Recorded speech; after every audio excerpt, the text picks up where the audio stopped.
The Trump administration is threatening to shut down the Social Security Administration in a dispute with a judge. There's a judge that ordered that DOGE should not be given access to private data from the Social Security Administration. And then the acting commissioner of the Social Security Administration then fired back at the judge, saying that he will have to shut down the agency if DOGE is not given access to private data. So here's the breaking news. This is my second live of the day because there's so much news happening. So Trump administration threatening to shut down Social Security over DOGE ruling. I'm going to explain what the ruling was, and then you tell me where your opinion stands about this. Is the judge correct, or is DOGE and the acting Social Security Commissioner correct in what they are saying? And watch till the end, because there is also another news today from the Commerce Secretary who was saying that Social Security checks may be delayed. I'm going to play a video for you from what the Commerce Secretary said, and then you can make your own decision about that. So, welcome. We are Benefits Insider. Over 15 years, we've been providing seniors with information that will help them get the benefits they deserve. So, if you're new here, hit the like button, hit the subscribe button, because all we do is bring you the latest news and update, anything in and out of Congress that's going to affect your Social Security, Medicare, Medicaid, food stamps, and other retirement benefits. Now, before we get started, just go into the comments. Let me know your city and state. We like to know where our viewers are watching our broadcast from. So let's dive in. So this breaking news, what is happening with this judge, and why is the Social Security Administration threatening that they are going to shut down the agency? Well, let me read you what's happening so that you can be the judge of what you think is actually going on. So I am going to go and let's go first to this story. You can see it says the Trump administration threatens to shut down the Social Security Agency over the judge's ruling. So let's read a little bit more. The Trump administration has threatened to shut down the Social Security Administration over a court ruling that blocks Elon Musk's Department of Government Efficiency from accessing the personal data of millions of Americans. President Trump's interim Social Security chief, Lee Dudek, who has been working closely with DOGE, warned that the SSA could be forced to cease operations. That's a big deal. He's saying that if DOGE is not given access, Social Security will be forced to cease operation if Musk's team continues to be denied access to the information. So it's either Elon Musk is giving access to the Social Security information, or he's going to shut down the agency. And here is the acting Social Security Commissioner in his own words: my anti-fraud team will be DOGE's affiliates. It means that his team are going to work for DOGE. My IT staff will be DOGE affiliates. It means that the IT staff at the Social Security Administration, he wants them to work with DOGE. Dudek said in a remarks published by Bloomberg. As it stands, I will follow the judge's order exactly and terminate access by all SSA employees to our IT systems. He said that he planned to request an immediate clarification from the judge. And he says, really, I want to turn it off and let the courts figure out how they want to run the federal agency. So what he's saying essentially is that if the judge insists that he should be, he should not give access to DOGE to the personal information of Social Security beneficiaries and Americans, then he is going to shut down the agency and let the judge run the agency. U.S. Judge Ellen Hollander, who was appointed by President Barack Obama, issued a temporary restraining order on Thursday accusing DOGE of conducting a fishing expedition at the Social Security Agency and said it had not identified or articulated even a single reason it needs access to private data of millions of Americans. This is the judge. To be sure, rooting out possible fraud, waste, and mismanagement in the Social Security Administration is in the public interest. That is what the judge is saying. But that does not mean that the government can flout the law to do so, Hollander said in halting the task force work. She further ordered tech billionaire Musk, his advisory body DOGE, and its affiliates to destroy any sensitive record they have already accessed. About 70 million Americans, including retired workers and people with disability, rely on Social Security. DOGE has been conducting a drastic overhaul of the government spending since January 20th as Musk seeks to reduce the deficit by $1 trillion. So the judge is saying DOGE has launched a search for a proverbial needle in the haystack without any concrete knowledge that the needle is actually in the haystack. Her order expires 14 days, but it can be extended. The White House Deputy Press Secretary told Bloomberg that Trump would continue to seek all legal remedies available to ensure the will of the people goes into effect. So, what do you think is happening here?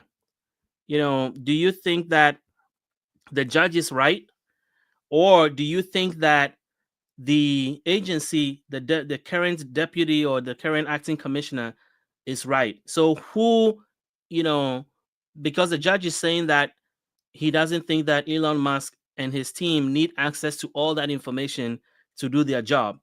And Elon is saying they want access to everything. And the deputy commissioner or the current acting commissioner is saying if Elon and his team are not giving access to everything, he's going to deny the Social Security IT people access to the system and possibly shut down the agency. So it looks like a bit drastic to me. So what is happening? Let me know your thoughts. Do you think that the Social Security Administration should grant full access to Elon Musk and his team, or do you think that there should be limitations? So let me give you another perspective on this because the judge fired back, and so there's another update on this story. And the Washington Post did an update to this story that I want to share with you. Let me make sure that you can see this, and then we will go to that story. Yes, you can see it. So let me pull this one up, and then we will review that. So the Washington Post did an update on this story, and I want to read this to you. Let's see. Okay, maybe I'm not. So let me go back. Bear with me here. There's so much news happening that is really like mind-boggling to keep up with it. So I am going to do my best to bring you everything that I've pulled out to share with you tonight. So here we go. So here is the Washington Post because the judge also fired back in response to what the acting commissioner was saying. And let's see here. But in the meantime, while I get that up, let me read you what is going on right now. So basically, number one, the Social Security Administration is currently run by a temporary commissioner or an acting commissioner, and he is pretty much in charge of making all these changes. And there have already been 5 changes that President Trump has already made to Social Security. You may not know that. So I am going to read them to you. The first one is that obviously he appointed this guy, Lee Dudek, as the acting commissioner of the agency. That was the first change. The second one is you may have heard the Social Security Fairness Act. Well, there's money that's being distributed, about $6,000 lump sum payment, and then individual increases that are going out to people who work for the federal government but could not receive their Social Security benefit because of a rule that was passed in 1983 by President Reagan that restricted public workers from getting Social Security and getting public pension. And so, a law was passed by Congress last year. President Biden signed it into law, and Trump is implementing it now.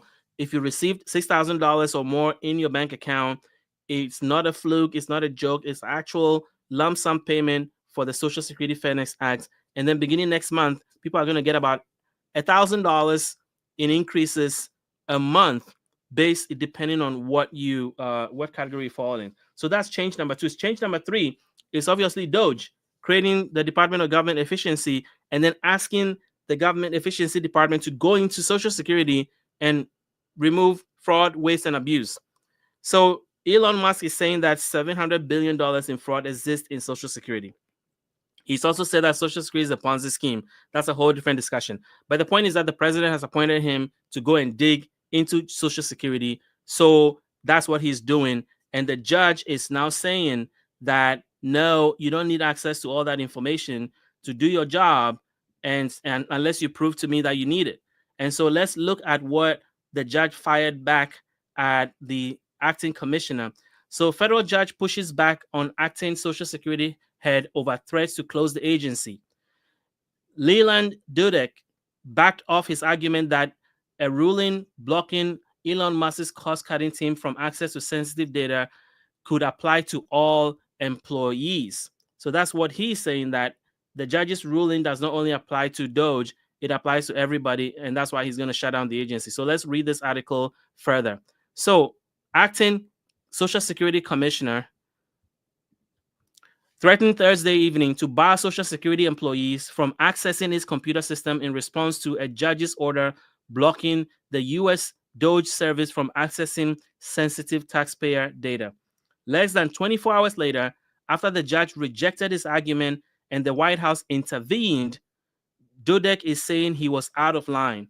Dudek initially told news outlets, including in a Friday interview with the Washington Post, that the judge's decision to bar sensitive data access to DOGE affiliates was overly broad and that to comply, he needs to block virtually all Social Security employees from accessing the agency's computer. But Judge Ellen Lipton Hollander of the U.S. District Court of Maryland who issued the order, said in a letter to Dudek's accession that was inaccurate. So the judge is pushing back. Employees of Social Security are not involved with the DOGE team or in the work of the DOGE team and are not subject to the order. Hollander wrote in a letter Friday sent to lawyers involved in the case. Friday is today. Moreover, any suggestion that the order may require a delay or suspension of benefit payment is incorrect. Now, guys, you may have heard that there's a lot of talk about benefit being delayed, benefits being suspended. My previous live was covering that topic. So even the judge is getting hints that they're threatening to delay benefits if she doesn't let them do what they want to do. So that's what the judge is talking about here, that it is not true that benefits could be delayed because of her actions. In response to Hollander letter, Dudek said that in a statement that the court clarified his guidelines and therefore I'm not shutting down the agency. So it looks like everything is good.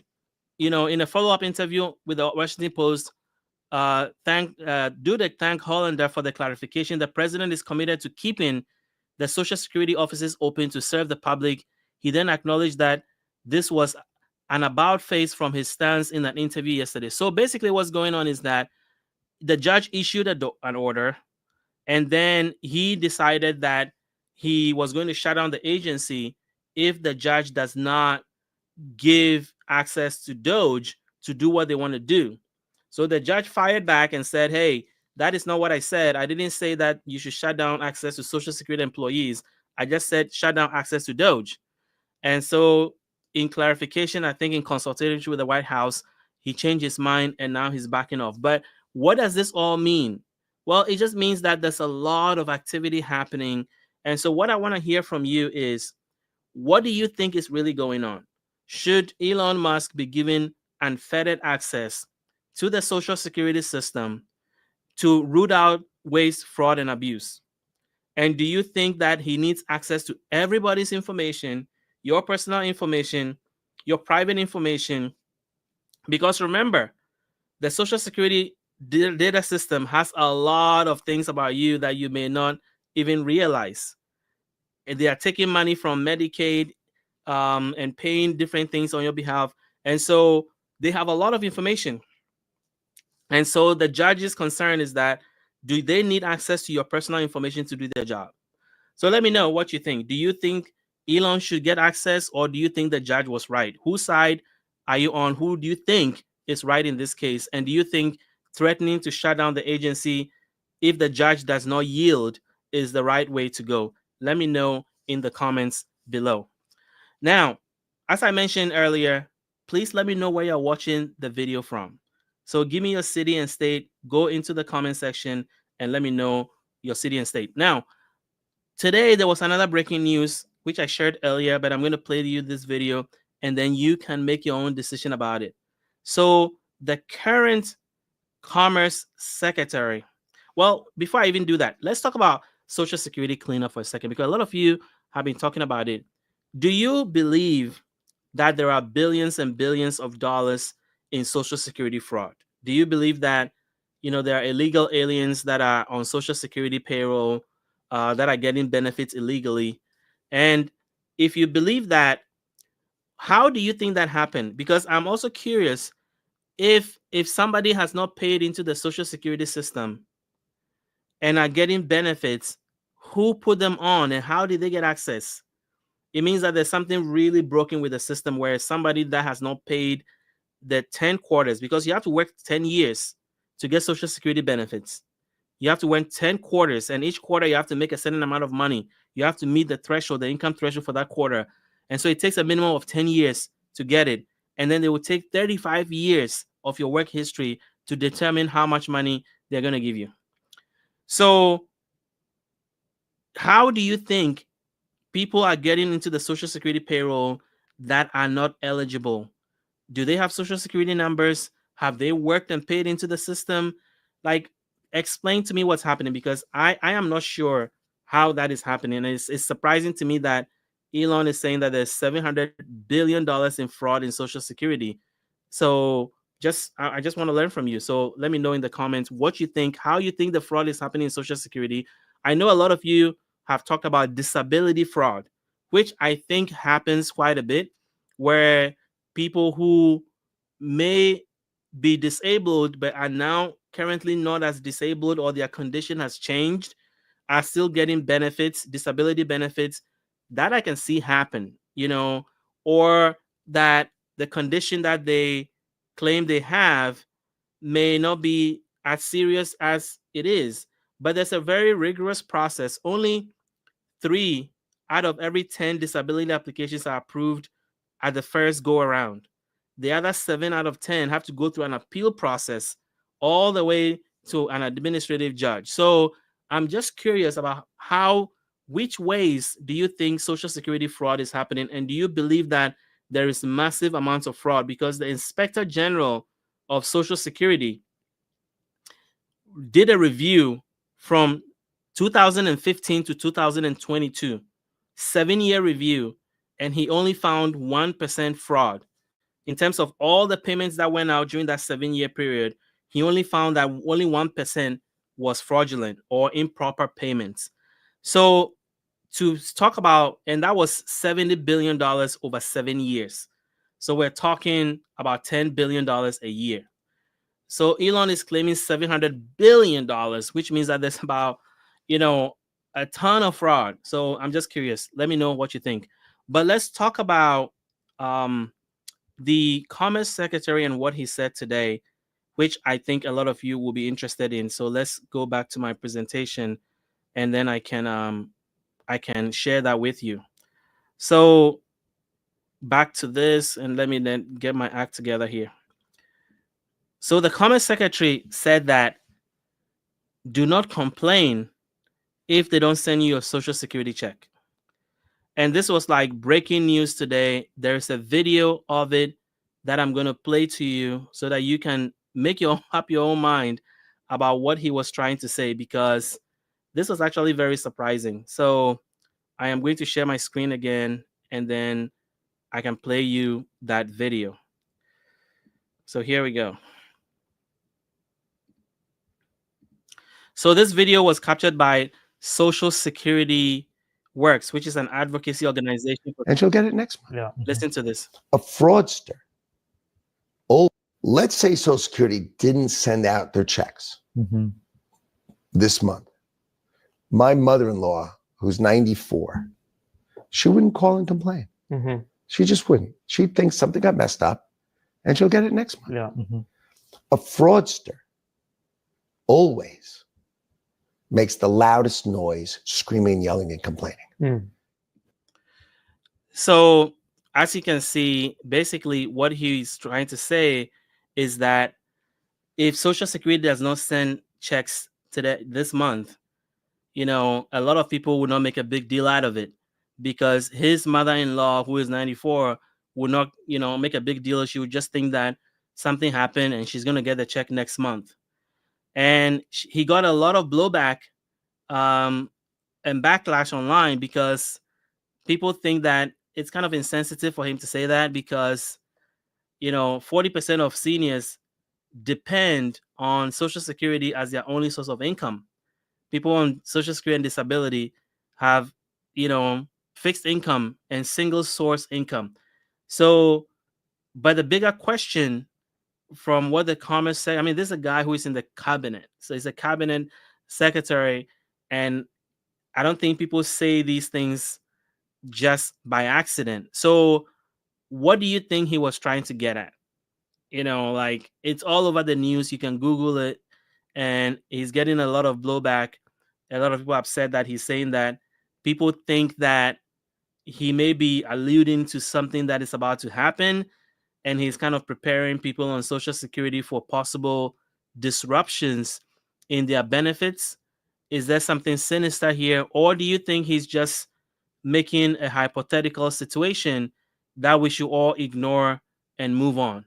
What do you think is happening? Because it was kind of surprising. I don't think that somebody his stature and his reputation will go and just say something like that if he doesn't think that it is possible that Social Security benefits could be delayed. So I want to hear your thoughts.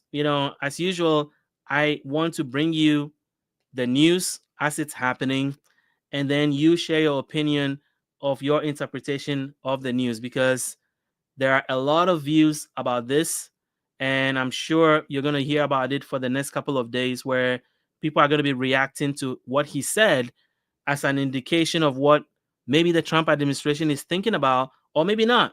But the thing is that, is it guilty by association, or is it really just something he was just rambling about and should be ignored? So go in the comments, let me know what you think and what is happening. But there's a couple of things I want to update you on when it comes to Social Security, and I'm going to do a video tomorrow bringing you more details.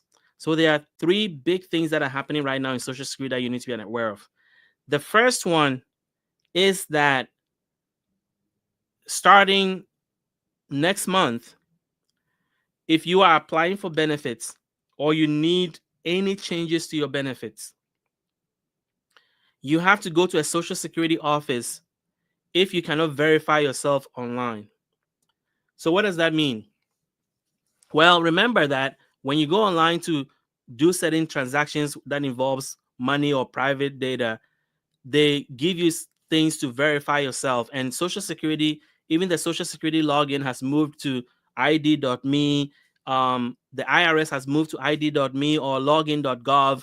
Those are all secure things. And when I sign up for my id.me, I had to actually get online on video with somebody to identify me as who I am and get through all these hoops to be able to get my id.me credentials to be able to log into the IRS website or the Social Security website. And so what they are saying is that if you are a senior and you need to apply for Social Security or need to make changes to your benefit, which happens a lot, if you can't identify yourself online, you have to go into an office. Now think about this for a second. There are 85,000 people a week who go to Social Security offices, and 40% of Social Security calls are about making changes or applying for benefits. So if they require that people should go to the offices, that is going to create a lot of stress. And here is the thing. At the same time that they are telling people to go to Social Security offices, they are also shutting down Social Security offices. They're about to close 47 offices. I have a list that I'm going to publish tomorrow in my video. I mean, it's a lot. So my point is, be aware that things that you used to be able to do online when it comes to Social Security or over the phone, you may not be able to do it anymore. You cannot call and claim Social Security or initiate Social Security changes to your account, direct deposit, benefit changes. You cannot do that over the phone anymore. You have to go online, and if you can't verify yourself, you have to go to the office. So that is the first big change that is happening that you need to be aware of. The second change has to do with Social Security overpayments. Now, there are about 2 to 3 million people that get into overpayment situation every year. And it can be devastating because that is not small amount of money. People are receiving letters from the Social Security Administration for $30,000, $50,000. Somebody got a letter for $106,000 in overpayment that they owe. The way it's handled is that if you're on Social Security or SSDI, the government then stops your check. If you owe an overpayment, they're going to cut off your check. they're going to stop your Social Security payments until they use the money to pay off all your overpayments that you owe. It may take months, it may take years, and they're going to cut off your Social Security benefits. That has been happening for a very long time, and they've been clawing back billions and billions of dollars in overpayment. The question is, how does overpayments happen? Well, it happens because of changes that happen to Social Security recipients that they should be reporting to the Social Security Administration, but some people do not know that those changes require them to report. So change in your, especially if you're receiving benefits before your full retirement age and you're working, there are income thresholds you have to pay attention to.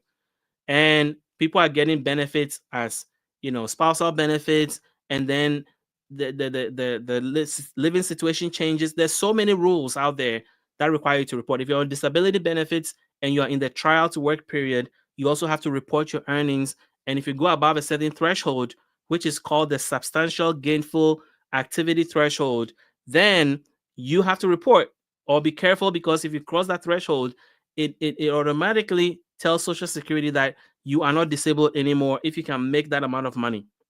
And so all these rules are out there. People don't know about them, and then they trip them, and they don't know that they're tripping those rules for like months, sometimes years, and then it catches up to them. And the thing is that the Social Security Administration does not necessarily stay on top of the rules, in terms of, like, even if you're updating them with your pay stub and telling them that you're working, they may get your information and may not act on it. So I'm going to give you an exercise. Go on Google or go on YouTube and find the 60 Minutes report that they did last year about Social Security overpayments. Anderson Cooper did a report for 60 Minutes. It's fascinating. They covered 3 people, and their stories are really horrifying, because that will give you a window into what's happening with Social Security overpayments. So the point is that when they catches up to you and you have an overpayment situation, they take all your money until you pay it all off, and then they will resume your Social Security payments. When CBS did that 60-minute story last year, Congress went into like a wild tailspin. Every congressman or senator you could hear was making noise about how unfair it is for seniors to be treated this way. And so the Biden administration changed the rule and said, okay, we're only going to take 10%. We're only going to take 10% until you pay the money off. It may take years, it may take decades, but we're only going to take 10%. Well, the Trump administration has gone back to the 100% rule. It was just announced, and it's going to start at the end of this month. So if you are on a payment plan already for the 10%, you're good. But going forward, if you get a letter that says you owe money over payment, you are going to get your Social Security check cut. You're not going to get any more money until they've recovered all the money that you owe. Guys, this is all public information. It was just announced by the Social Security Administration. They're going back to the 100% rule. So check it out. And if you're on SSI, they will keep you on the 10% rule. But if you're on SSDI or you're on Social Security retirement benefits, you are part of the 100% rule. If you get an overpayment letter, it means the show is over. They're going to hold your benefits until it's paid off. How can you fight back? Well, you can call your representative, call your congressperson, call your senator, and let them know what's happening, because for a lot of people, Social Security is their only source of income. So taking the check away completely until they pay thousands and thousands of dollars back, it's not going to be easy for a lot of people. So if you face this situation, call your representative. It's really, really critical you do that. So that is the second change that is coming, and it's about to happen soon. And the third change is that they are closing a lot of offices, and Social Security office appointments. You used to be able to just walk in and just get your issue resolved. Now you cannot just walk into a Social Security office anymore. You have to make an appointment. And appointment times can be long, especially now that they're shrinking the offices and firing all these staff people. My point to you is that if you are going to go to a Social Security office, remember, I told you that there are things you cannot do on the phone anymore. You have to go to the office. But to go to the office, you have to make an appointment. So if you're going to go to a Social Security office, just know that it is going to take some time. And there are several people that have reported back that appointments are taking sometimes weeks for them to get it. Now, somebody is saying that he isn't telling you people there are several waiver forms you can fill out if you're not paying back. Well, this is the thing. The waivers are rarely approved. And we're talking about Social Security overpayment. Waivers are rarely approved. So basically, if you get an overpayment, let me address this. If you get an overpayment letter, you can there are several things you can do.